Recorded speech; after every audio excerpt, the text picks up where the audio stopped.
Morning. Good morning, everybody.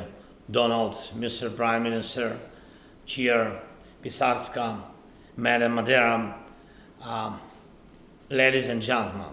Thank you for your attention to Ukraine, and thank you for understanding that the challenges our nations face are shared ones. They can only be overcome together. Today, as always, we remember the words of Jerzy Giedroyc: without a free Ukraine, there can be no free Poland. Russians never stop at just one country. History has shown this many times. Now it is Ukrainians who have stopped Russia, and this matters. And this makes it possible to hold Russia back elsewhere, where they want to break through. Today we congratulate Moldova. In the elections, the idea of Europe won, the idea of normal and stable national development. Russia's subversive influence will not spread farther into Europe. And I spoke today in the morning with Maya Sandu. I congratulated her. Russia failed to destabilize Moldova, even after spending huge resources to undermine it and to corrupt whoever they could. What matters is that this election victory happened without decoupling. Ukraine was absolutely right about this, and I thank Poland, first of all, for its support. It's important, too, that a former oligarch who kept that country and our whole region in the shadows of dirty schemes was finally extradited and to Moldova. This act of justice and European cooperation matters not only for Moldova but for everyone in Europe, because anyone who works against their own nation must one day be held accountable. This applies to everyone who chooses war and sides with Russia, from oligarchs and politicians to any other collaborators with Moscow. And we can see how different this is from Georgia. Today, Georgia is in many ways lost to Europe. Maybe one day it will return. But for that, Europe must not close its eyes to what is happening there and in Belarus. Every gain for Russia in our region is always a loss for Europe.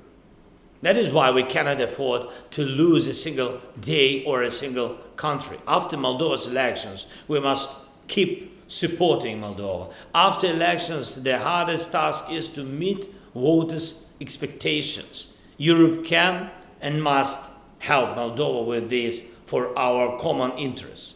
Of course, today in Europe, the focus is on immediate threats, and they are serious. But we must not forget the long-term political goals. And regarding the most urgent threat today, this is something faced by many countries, not only Poland, not only the eastern flank, but also northern Europe, and it could affect others too. The response must be joint, fast, and leave no opportunities unused. We are ready to share our know-how and expertise, and our military can provide help. The drone wave against Poland on the night of September 10 was a test not only for Poland but for all NATO.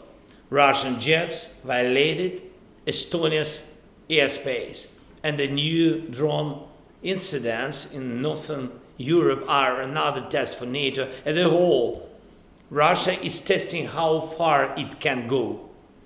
It wants to shift attention away from the brutal war it countries against Ukraine. Then come the voices asking if Ukraine gets too much support, or if Russia would come down with less attention to Ukraine. These are false voices. Almost all security threats in Europe today come from Russia's destructive actions, from the war Putin refuses to end. So, ladies and gentlemen, Ukraine proposes to Poland and all our partners to build a joint, truly reliable shield against Russian aerial threats. And this is possible. Ukraine can counter all types of Russian drones and missiles. And if we act together in the region, we will have enough weapons and production capacity for these. If Russia loses the ability to strike in the skies, it will be unable to continue the war and will have to look for other ways to coexist. And there is growing evidence that Russia may have used tankers in the Baltic Sea to launch drones. The drones that caused major disruption in Northern Europe. If tankers used by Russia are serving as drone platforms, then such tankers should not be free to operate in the Baltic. This is de facto Russia's military activity against European countries. So Europe has the right to close straits and sea routes to protect itself. We expect the 19th EU sanctions package soon. It must be strong to pressure Russia and to show America that Europe will not do less than the United States of America and the President Trump. And I thank you for your support. Europe also needs to move much faster on Russian assets, using them for defense and rebuilding Ukraine. The ideas are there, European and American. They must be put into action. I thank Prime Minister Tusk and Poland and people of Poland for years of support on Ukraine's path to the EU. Ukraine's membership is path of the security guarantees is a huge part for us and for the entire eastern flank. A geopolitical vacuum is always an invitation to Russian aggression. That is why Ukraine must join the EU, and it will. We are doing everything required, and it is important that Ukraine's accession is not delayed by the national politics of these or that countries. This is not about what we have already gone through in history. It is about what we all must avoid. And what we must avoid is any dependence on Russia.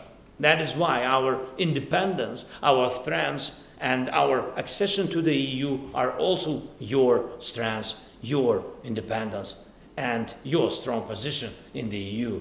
For our part, Ukrainians will not fail. Ukraine will defend its independence and with it the freedom of its neighbors and a free Poland, of course. Thank you.